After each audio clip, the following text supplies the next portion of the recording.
Hey guys, welcome back to another episode of Mikey Reacts with me, Mikey, your host. And if it's the first time you are watching this channel, welcome. We really hope you stick around.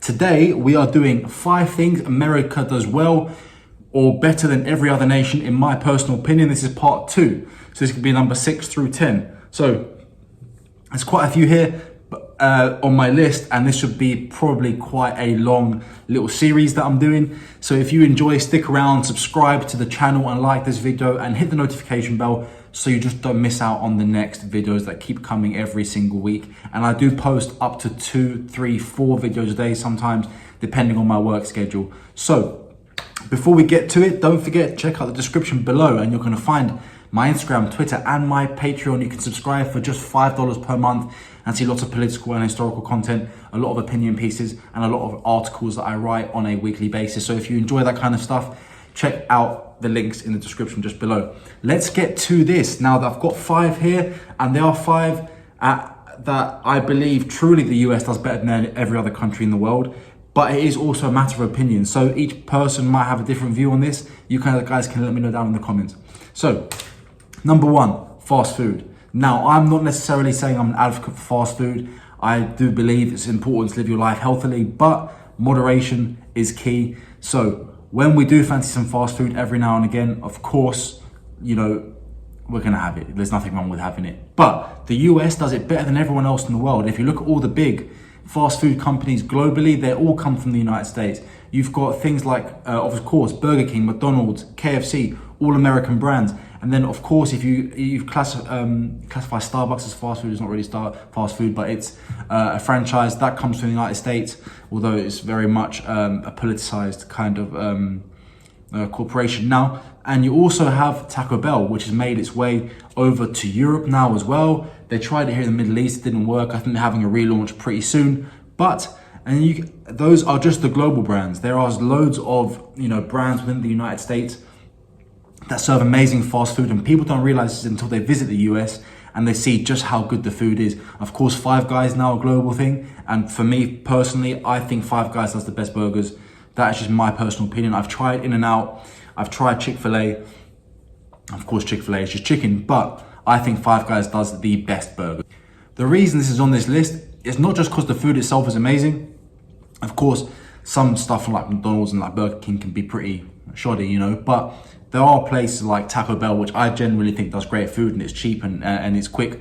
And the same thing with Five Guys. It's not cheap, but it is pretty quick and the food is absolutely great. Chick-fil-A I absolutely love.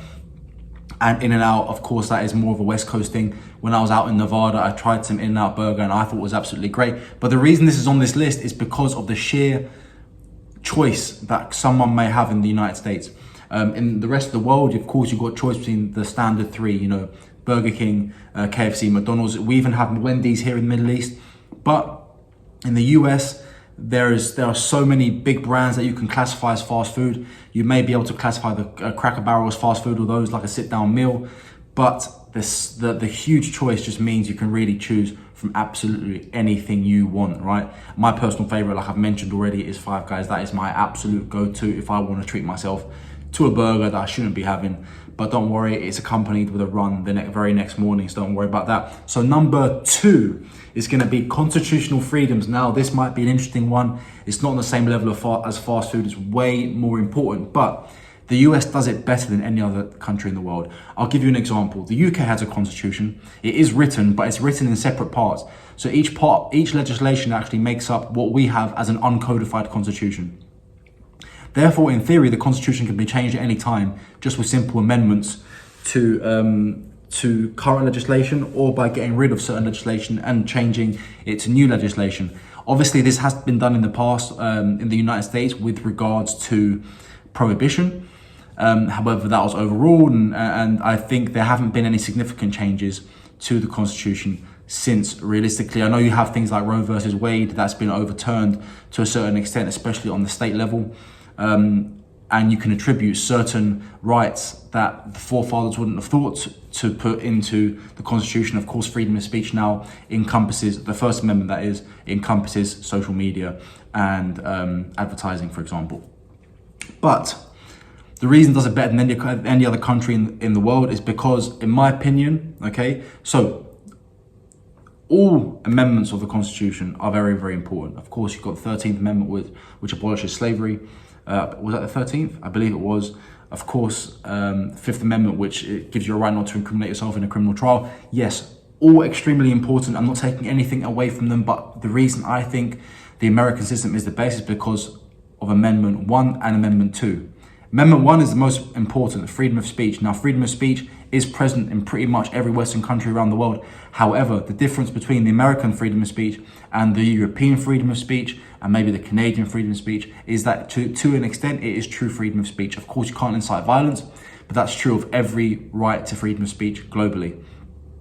The difference is, where you have now in the UK for people going to prison for writing certain tweets or offending someone or saying something wrong, you can be imprisoned in Germany for doing the Nazi salute, which of course is a horrible thing, or even using the word Hitler or owning something with Nazi insignia. Yes, these are all bad things, but they should not be against the law. It's your freedom, it's your right to do so. Now, we should fight these ideals on an individual basis when we see them, okay? And no one in the world is suggesting that Nazis are a good thing. We know it's a deplorable belief. It was then, it is now, and it should be fought at every turn. But, of course, with Germany's history, it makes sense. But to imprison someone or to fine someone for speaking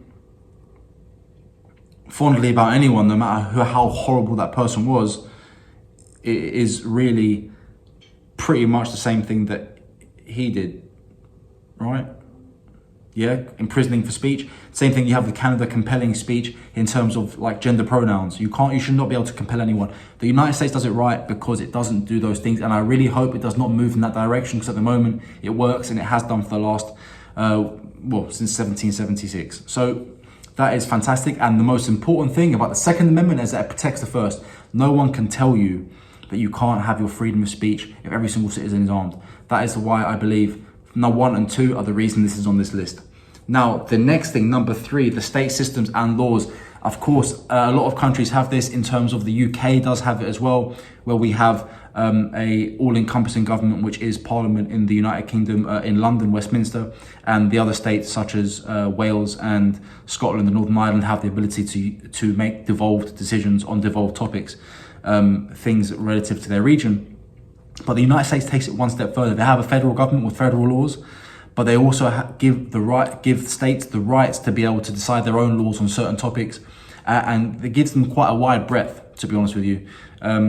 If you don't commit a federal crime and it's just a state crime, or a crime on the state level, should I say, if you're prosecuted on the state level, of course, sentences can vary and fines can vary from state to state because each state is able to make their own decisions. And I think that's a really, really important thing. It really drives home that the United States is a union, yeah? It's a union of 50 states that have a certain amount of autonomy, and I think that's really, really great. And it also means that as a US citizen, if you don't like a law in Texas, you can move to California if you're that way inclined. The other way around. If you don't like a law in California, which many don't, you can move to Texas, which many have. So that's what makes the United States great. Number 4, technological and medical innovation. The US does this better than any other country in the world, and it is because of one thing: the freest market on the planet. And the reason why this is important is because I'll give you a contrasting example. In the United Kingdom, what you have is a socialized healthcare system, which means all money, there is no profit or no payment really given to the hospital from the individual or an insurance company. It comes out of your paycheck every single month. So I used to pay about £350 per month. Of course, depending on your salary, it could be lower, it could be higher. And basically that was my insurance, but I was paying it to the company. It's called national insurance. So when they tell you you're not paying medical insurance, you are paying medical insurance. Let's be honest. Now, the interesting thing about that is that the United States does not have that, which means hospitals and research facilities are for-profit organizations, which means the more people they help, the more people they are able to charge for services, and the more money they get from insurance companies, the more money they can plow into new equipment and new technologies and research. And because of that, I believe every major medical innovative step that has been taken in the last century has come out of the United States, because it has that, there is a reason, there is an incentive for these companies to make a new drug. Now, pharmaceutical, big pharma, that's a different story. But there is an incentive to make a better MRI machine, to make a cheaper service with better outcomes. You know, there is competition. If you have 100 hospitals competing to provide the best absolute service with the lowest mortality rate for the cheapest price, your service is going to be cheaper and better all round. And that's why I believe the United States is on the top of the field in terms of medical innovation. And that becomes the same thing for technology as well.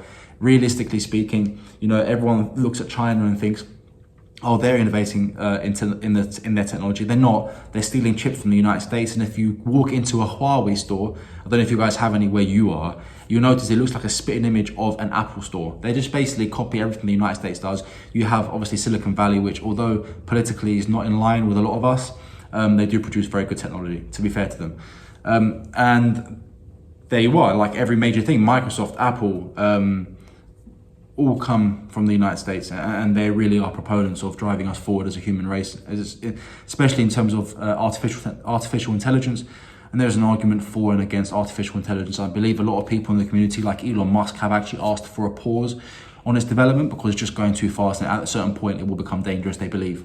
I don't know enough about it to have an opinion on that, to be honest with you, but we'll see what happens.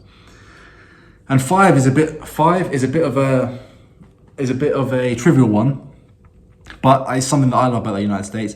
And it's not necessarily exclusive to the US, because you can find it in Mexico. And for example, Australia has a big culture in terms of this. But cowboy boots are very interesting. I own like 3 pairs. I plan to buy as many as I possibly can. Different designs, different leathers. They're amazing, man. Once you buy a pair of cowboy boots, you know, your life changes. Of course, there's a deep shrouded history in cowboy boots. The reason they are the way they are, they have the little step, I believe, so your feet don't go through the stirrups on a horse. I ride horses personally, so I have ridden as a kid as well, so I understand the value of those. But wearing cowboy boots as an adult in everyday life just gives you a new air of confidence. Not only do they look amazing, they're very, very comfortable. You can wear them all day long. They do take a little while to get used to, having that little heel at the back. But cowboy boots, hands down, best footwear there is, in my opinion. I wear them every single day. At the moment, in the Middle East, it is reaching like temperatures of 110 degrees Fahrenheit, or that's like 47 degrees Celsius, around that temp. So I'm not gonna be wearing jeans, and I'm certainly not gonna be wearing cowboy boots with little shorts. So that's not gonna happen. But when weather permits, cowboy boots, always the way to go. I actually proposed in a pair of cowboy boots, just so you know. But those are my top, well, not my top 5, those are my next 5 things that the United States does better than anyone else.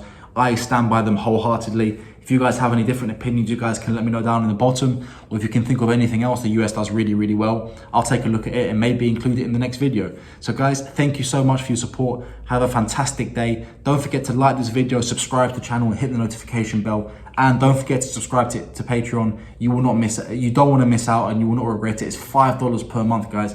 $5 per month. That's less than a cup of coffee in New York. Yeah, so go ahead and hit that subscribe button on my Patreon, and I'll see you on the next video, guys. Have a great day.